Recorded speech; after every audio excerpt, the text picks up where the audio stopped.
ورحمة الله وبركاته كبجمتوتا في جالتمتوتا أبلينت يا مسلمة كم جرتن بقى جراتني سنين جتشا أنا جانجر الحمد لله إرجع قبابدو تكسنيف قبل في إرجع أبليتي يا مسلمة قرآن قرأوني جالتا حافظ القرآن تهوني فيتا ديبين كان كنا عاملين فلا كجتو أبدين قب عن اللينتي المون كيلين غرفول دراتي فهوين كنا حافظ القرآن تهودا أكجتو أبدين قب دوبا قرآن كان حافظة تهودا فمال قتشو قمنا فكين أفهم قرآن قرأوا في روكانو هريبة نقبة كان جتن اللي نجرتا أكن قرآن كان هنقراني سيطان اللي نرك كان جتن اللي نجرتا قرآن كان قرأوا أندرتي أختي يقالي وانا أنا سنيف دامو أكا متاخياتي أكا يادكياتي قرآن يكون جت ربي تبارك وتعالى تجا إيادي أني كي تتفرد وجالته إرقى قرآن كان جالته إتي أمانتي بودا فكين أبنتي جوال الرئيس كان قرانو جرا قرآن الرئيس كان قرانو نيجرا جوشر وروني منانا ما جل دلقنو جوشورا أن أما كمتاكياتي قرآن الراهن يروباي قرآن جوال غير راهن قرأ جوشورا قرو وروني قرآن الرا قراتن أكم جوشو قبدن بلينتي إيمانا أكم هوجي كيسن تمرتني كلاسي كيسن سنتني دفق خيسنين قرآن بنتني هنقرأنا مالف جنان يروسن اسم دبين كيسن اسنتي دغهما آية قرآن سن أصو هنتمرني هربي كيسن اسن قبا akkasitti qur'aana san cuftanii raftan jechuudha maal gochuu qabdan dura osoo kilaasii keessan hin seenin duratti akkuma hojii keessan xumurtaniin shawaarii galaa qaama keessan dhiqadhaati wudu'aadhaati erga wudu'attanii booda raka'ateen salaadha erga raka'ateen salaattanii booda yoo hajunabiin isin biran jiraanne kilaasii keessan qofaa keessan taatanii shittoo godhadhaa shittoo godhachuun raaha qalbii isiniif kenna dadhabbinallee isinirraa balleessa jechuudha yeroo san qur'aana keessan bantanii qaraatanii haala sanitti guyyurraa guyyutti jaalalli isin qur'aanaaf qabdanii isiniif dabalaa deema jechuudha warroonni immoo jawwaalarraa qaraatan akka kiyyatti fakkeenyaaf maal gochuu qabdan jawwaala kanarraa qara'uudhaaf ammoo tokkoffaan daataa cufuu qabdan neetii cufuu qabdan jechuudha yoo neetii kan hin cufne ta'e akkasumatti qur'aana bantanii jawwaala keessanirraa kan qaraatan yoo ta'e yeroo risaalaan isinitti sheenu risaalaa san tuquudhaan qur'aana san keessaa baatanii risaalaa keessa deemtan akkasuma ammoo osoo risaalaa san walii barreessitanii achi keessaa baatanii feesbuuka keessa seentanii achi keessaa baatanii yuutuubii keessa seentanii achi keessa osoo akkas jettanii qur'aana san dagattan jechuudha yeroo baay'ee akkas gootanii san boodatti qur'aana san qara'uu hin dandeessan jechuudha kanaaf jecha obboleettii ya musliimaa yoo qur'aanarraa kan jawwaalarraa kan qaraatu taate daataa cufi haala saniin qur'aana kan kee qara'uu ni dandeessa itti aansuudhaan ammoo jawwaala kan kee keessatti wantoota rabbiin muufachiisu baachaa deemaa akkasuma akka qur'aana hin qaraane wantoota si godhan jechuudha fakkeenyaaf jawwaala kan kee keessa muuziqaa musalsala suuraa hajunabii hin taane hunda of keessa guurtee baattee haala kamiin qur'aana qara'uu dandeessa haala kamiin karaa rabbii irra deebuu dandeessa obboleettii ya musliimaa qur'aana qara'uudhaaf duraan dursitee wantoota rabbiin muufachiisan jawwaala kan kee keessaa dilleeyta godhi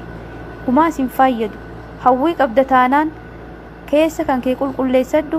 jawwaala kan kee qulqulleessadhu karaa rabbii keetii irra deebi'iitii qur'aana yeroo gabaabduu keessatti haafiza tahuu ni dandeessa qara'uu ni dandeessa wantoota khairii irratti hirmaachuu ni dandeessa garuu jawwaala kan kee keessatti wantootni rabbiin muufachiisan guutee jira akkamitti ammoo qur'aana qara'uun danda'a jettee yaadda yeroo ati jawwaala bantee qur'aana qara'uudhaaf kaatu wantootni jawwaala kan kee keessa jiran sun waan seexaanaan guutamee jiruuf jecha hirriiba si qabaa akka ammoo qur'aana hin qaraane si taasisee akka miidiyaa adda addaa keessatti yeroo kan kee dabarsitu faa si taasise jechuudha yoo atiin kun keessa kan kee qulqulleeffattee jawwaala kan kee illee qulqulleessitee karaa rabbii irratti kan dhaabbattu taate akkasuma hawwii kan kee rabbiidhaan kadhatte yaa rabbi haafiza na taasisi analleen obboleettii tiyyalleen maatii kiyyalleen ilmoo tiyyalleen abbaa manaa kiyyalleen haafiza alqur'aana nu taasisi jettee yoo garaadha rabbiin kan kee kadhatte rabbiin wallaahi obboleettii tiyya deebii isaatii yeroo gabaabaa keessatti siif kenna jechuudha maaliif osoo nuti keessa keenyan qulqulleessin osoo jawwaala keenyan qulqulleessin yaa rabbi akkana nuuf godhi yaa rabbi hawwiin kiyya kana jenna jechuudha faayidaa hin qabu kun dura mataa keenya qulqulleessuu qabna jawwaala keenya keessatti wanni nuti baannee deemnu kun mee obboleettii tiyya waan dubartii musliimaarraa eeggamu jennee ilaaluu qabna kanaaf السلام عليكم ورحمة الله وبركاته. كبجمتوتا في جالتمتوتا أبلينت يا مسلمة كم جرتن بقى جراتني سنين جتشا أنا جرا الحمد لله. إرجع قبابدو تكسنيف قبل فين جرمي هندي كيس شير وليف قد أبارك الله فيكم. إرجع أبليتي يا مسلمة قرآن قرؤوني جالتا حافظ القرآن تهوني فيتا ديبين كان كنا عمني فلا كجتو أبدين قبل عن اللينتي المونك يلين غرفول دراتي فهوين كنا حافظ القرآن تأودا أكجتو أبدين قبل دوبا قرآن كان حافظة تهود أفمال قتشو قبنا فكين أفهم قرآن قرؤودا في روكانو هريبة نقبا كان جتن اللين نيجرتان أكن قرآن كان هنقراني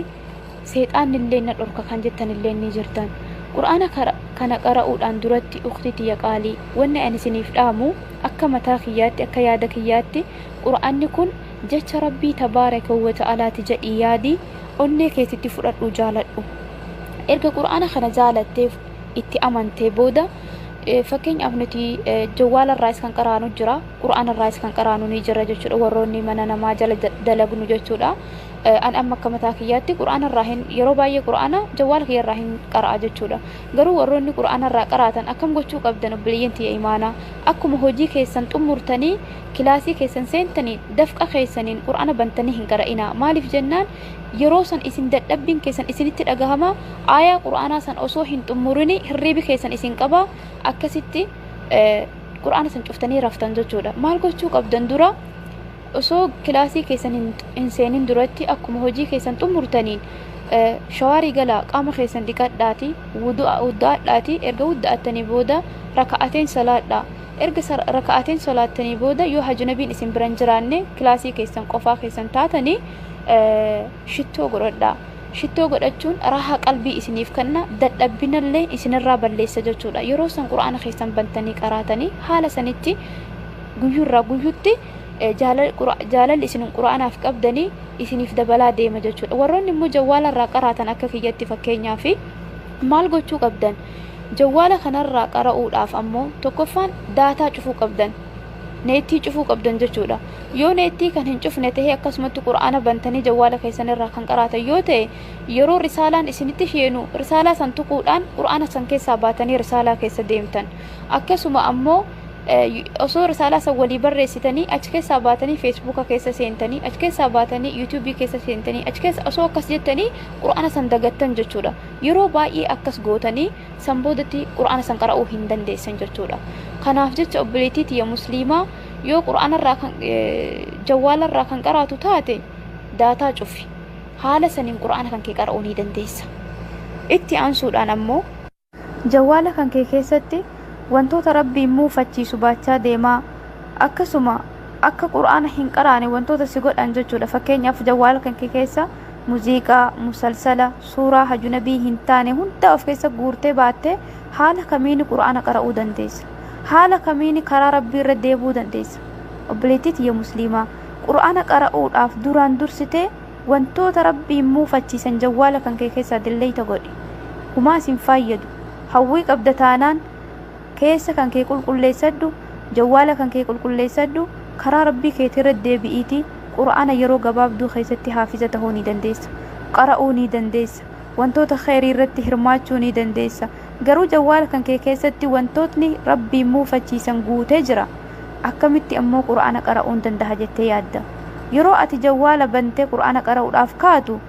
wantootni jawwaala kan kee keessa jiran sun waan seexaanaan guutamee jiruuf jecha hirriiba si qabaa akka ammoo qura'aana hin qaraane si taasisee akka miidiyaa adda addaa keessatti yeroo kan kee dabarsitu faa si taasise jechuudha yoo atiin kun keessa kan kee qulqulleeffattee jawwaala kan kee illeen qulqulleessitee karaa rabbii irratti kan dhaabbattu taate akkasuma hawwii kan kee rabbiidhaan kadhattee yaa rabbi haafiza na taasisi analleen obboleettii tiyyalleen maatii kiyyalleen ilmoo tiyyalleen abbaa manaa kiyyalleen حافظ القرآن نتاسس يتيو غراء ربين كان كي خدأت ربي والله obboleettii tiyya deebii isaatii yeroo gabaabaa keessatti siif kenna jechuudha maaliif osoo nuti keessa keenyan qulqulleessin osoo jawwaala keenyan qulqulleessin yaa rabbi akkana nuuf godhi yaa rabbi hawwiin kiyya kana jenna jechuudha faayidaa hin qabu kun dura mataa keenya qulqulleessuu qabna jawwaala keenya keessatti wanni nuti baannee deemnu kun mee obboleettii tiyya waan dubartii musliimaa irraa eeggamu jennee ilaaluu qabna kanaaf keessa keenya qulqulleeffadhaa dura isa dhaamsi xiyyatanuma. Wassalaamu alaikum.